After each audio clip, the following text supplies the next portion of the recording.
आकाशवाणी गोरखपुर से प्रादेशिक समाचार।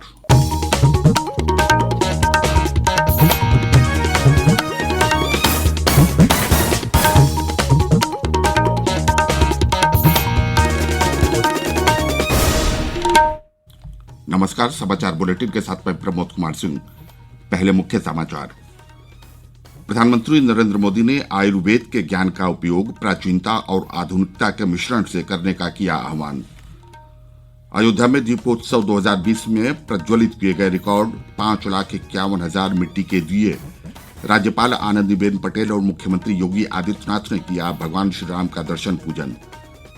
मुख्यमंत्री योगी आदित्यनाथ ने कहा है कि दीपावली से लेकर छठ पर्व तक कोविड-19 को देखते हुए पूरी सावधानी बरतने की आवश्यकता। और प्रदेश में आज उत्साह और उमंग के साथ परंपरागत ढंग से कोविड नियमों का पालन करते हुए मनाया जा रहा है ज्योति पर्व दीपावली।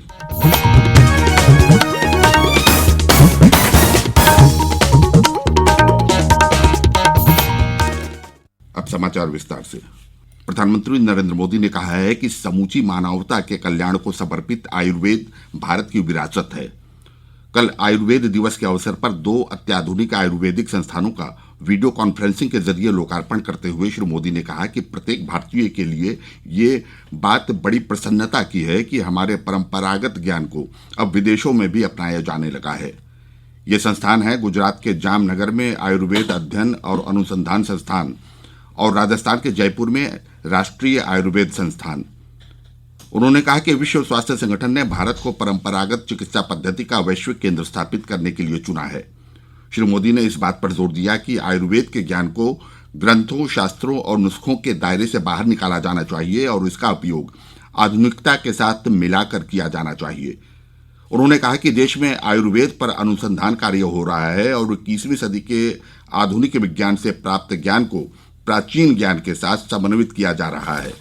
21वीं सदी का भारत अब टुकड़ों में नहीं, होलिस्टिक तरीके से सोचता है। हेल्थ से जुड़ी चुनौतियों को भी अब होलिस्टिक अप्रोच के साथ उसी तरीके से ही सुलझाया जा रहा है। आज देश में सस्ते और प्रभावी इलाज के साथ साथ प्रिवेंटिव हेल्थ केयर पर वेलनेस ज्यादा फोकस किया जा रहा है।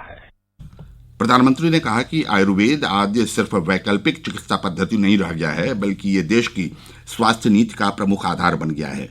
उन्होंने बताया कि लेह में राष्ट्रीय सोवा रिगपा संस्थान बनाया जा रहा है, जिसमें स्थानीय सोवा रिगपा चिकित्सा पद्धति के बारे में अध्ययन और अनुसंधान की सुविधा होगी। प्रधानमंत्री ने कहा कि कोरोना के प्रकोप के दौरान आयुर्वेद उत्पादों की मांग दुनिया भर में बड़ी तेजी से बढ़ी है। कोविड महामारी शुरू होने के बाद आयुर्वेदिक जड़ी बूटियां जैसे अश्वगंधा, गिलोय, तुलसी आदि की कीमतें इसलिए बढ़ी क्योंकि मांग बढ़ी, लोगों का विश्वास बढ़ा। मुझे बताया गया है कि इस बार अश्वगंधा की कीमत पिछले साल के मुकाबले 2 गुनी से भी ज्यादा तक पहुंची है। इसका सीधा लाभ इन पौधों, इन जड़ी बूटियों की खेती करने वाले हमारे किसान परिवारों तक पहुंचा है। श्री मोदी ने कहा कि हल्दी और अदरक जैसी चीजों का निर्यात काफी बढ़ा है, क्योंकि इन्हें रोग प्रतिरोध क्षमता बढ़ाने वाला माना जाता है। इससे ये साबित हो जाता है कि दुनिया भर में आयुर्वेद उपचार और भारतीय जड़ी बूटियों में लोगों का भरोसा बढ़ा है। प्रधानमंत्री ने कहा कि भारत आज एक ओर टीकों के परीक्षण में लगा है, तो दूसरी ओर वो कोविड से निपटने में आयुर्वेदिक अनुसंधान के क्षेत्र में अंतर्राष्ट्रीय सहयोग भी बढ़ा रहा है। उन्होंने कहा कि इस समय नई दिल्ली के अखिल भारतीय आयुर्वेद संस्थान सहित 100 से अधिक संस्थानों में आयुर्वेद पर अनुसंधान हो रहा है। प्रधानमंत्री ने कहा कि आयुर्वेदिक औषधियों और जड़ी बूटियों पर विशेष जोर देने के साथ साथ शरीर की रोग प्रतिरोध क्षमता बढ़ाने वाले पौष्टिक आहार पर भी अनुसंधान होना चाहिए। उन्होंने बताया कि आयुष मंत्रालय समूचे देश के लिए एक विस्तृत योजना बना रहा है, जिससे विश्व भर में आरोग्य को बढ़ावा देने में देश का योगदान बढ़ेगा।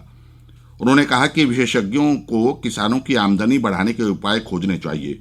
श्री मोदी ने बताया कि कोविड महामारी के प्रकोप के बाद अश्वगंधा, गिलोय और तुलसी जैसी जड़ी बूटियों के दाम काफी बढ़ गए हैं।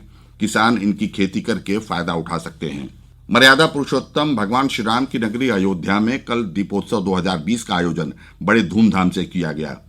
इस अवसर पर सरयू तट, राम की पैड़ी तथा अन्य स्थानों पर रिकॉर्ड 5,51,000 से अधिक मिट्टी के दिए प्रज्वलित किए गए। इस कार्यक्रम की वर्ष 2017 में शुरुआत की गई थी और ये चौथा दीपोत्सव है, लेकिन भगवान श्री राम के मंदिर निर्माण शुरू होने के बाद ये पहला कार्यक्रम है। राज्यपाल आनंदीबेन पटेल और मुख्यमंत्री योगी आदित्यनाथ सहित अनेक मंत्री और गणमान्य व्यक्तियों ने कल अयोध्या पहुंचकर रामलला का दर्शन पूजन किया और दीप प्रज्वलित कर शुभारंभ किया। दीपोत्सव मेले के दौरान यहां विभिन्न सांस्कृतिक कार्यक्रमों की प्रस्तुति की गई। मुख्यमंत्री योगी आदित्यनाथ ने कहा है कि दीपावली से लेकर छठ पर्व तक कोविड-19 को देखते हुए पूरी सावधानी बरतने की आवश्यकता है। उन्होंने कहा कि लखनऊ, कानपुर नगर, वाराणसी और मेरठ जनपद में कोरोना रिकवरी दर को बेहतर करने के लिए इलाज की व्यवस्था को सुदृढ़ किया जाए। मुख्यमंत्री कल लखनऊ में कोविड-19 पर एक उच्च स्तरीय बैठक को संबोधित कर रहे थे। उन्होंने कहा कि दीपावली के बाद हर जनपद में लोन मेले आयोजित किए जाएं, जिससे ज्यादा से ज्यादा लोगों को रोजगार के अवसर मिल सकें। उन्होंने कहा कि प्राथमिक विद्यालयों में छात्रों को जाड़ा बढ़ने से पहले स्वेटर का वितरण कर दिया जाए। मुख्यमंत्री ने विंध्य क्षेत्र में हर घर नल योजना के अंतर्गत पेयजल स्कीम को शुरू करने के लिए सभी तैयारियां सुनिश्चित करने के भी निर्देश दिए। प्रादेशिक समाचार आप आकाशवाणी गोरखपुर से सुन रहे हैं। ज्योति पर्व दीपावली आज प्रदेश भर में उत्साह और उमंग के साथ कोविड नियमों का पालन करते हुए परंपरागत ढंग से मनाई जा रही है। लोग अपने अपने घरों की साफ सफाई कर रहे हैं, जहां शाम ढलते ही दियों और मोमबत्तियों की रोशनी जगमगा उठेगी। सभी स्थानों पर देर शाम सुख संपत्ति और धन की देवी माता लक्ष्मी तथा विघ्न विनाशक भगवान श्री गणेश की पूजा अर्चना की जाएगी। कल ही नरक चतुर्दशी, हनुमान जयंती तथा काली चतुर्दशी भी मनाई गई। वाराणसी के संकट मोचन और अयोध्या के हनुमानगढ़ी में उमड़े श्रद्धालुओं ने हनुमान जी की पूजा अर्चना की। संकट मोचन मंदिर में कल सुबह 5:30 बजे हनुमान जी का विशेष श्रृंगार करके आरती की गई।